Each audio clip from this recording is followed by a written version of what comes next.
संगम नगरी प्रयागराज के circuit house पहुंचे स्वामी प्रसाद मौर्य समाजवादी पार्टी के नेता हैं। उन्होंने बीजेपी को आड़े हाथों लेते हुए कहा कि ये कैसी पार्टी है जिन्होंने निराला जैसे व्यक्ति को भी अपने चैप्टर से हटा चुकी है। मुगल काल को हटाने की बात अगर करें तो कोई बड़ी बात नहीं है, लेकिन भारतीय जनता पार्टी को ये नहीं मालूम है कि हमारे संविधान में मुगल काल भगवान बुद्ध के अनुयायी अशोक के शासनकाल तो कहीं पर टीपू सुल्तान के शासनकाल को अनुप्रेरणा के रूप में वर्णित किया गया है। तो अपने आने वाले भविष्य को इस इतिहास से क्यों दूर करें। ये तो भारतीय जनता पार्टी द्वारा मात्र उनके द्वारा रचित इतिहास पढ़ाने की बात है और वह ऐसा कर रहे हैं तो यह उनकी अपनी सोच है, ना कि आम जनमानस की ज़रूरत है। 2024 लोकसभा में जनता इन्हें सबक सिखाने का काम भी करेगी। ये कहना था स्वामी प्रसाद मौर्य का। अच्छा, एनसीईआरटी किताबों से जो है मुगल के चैप्टर हटाए गए हैं, क्या कहेंगे इसको? कैसा इतिहास पढ़ाना चाहती है सरकार? यही भारतीय जनता पार्टी की तानाशाही प्रवृत्ति है। इनके हटा देने से इतिहास खत्म नहीं हो जाएगा। इन्होंने तो महाकवि निराला जी को भी हटा दिया।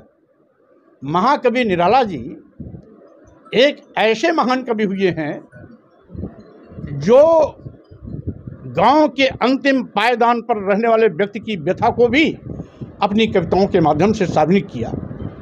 ऐसे महान कवि को भी अपने टेक्स्ट बुक से हटा रहे हैं, तो इनकी दूषित मानसिकता का ये परिचय है।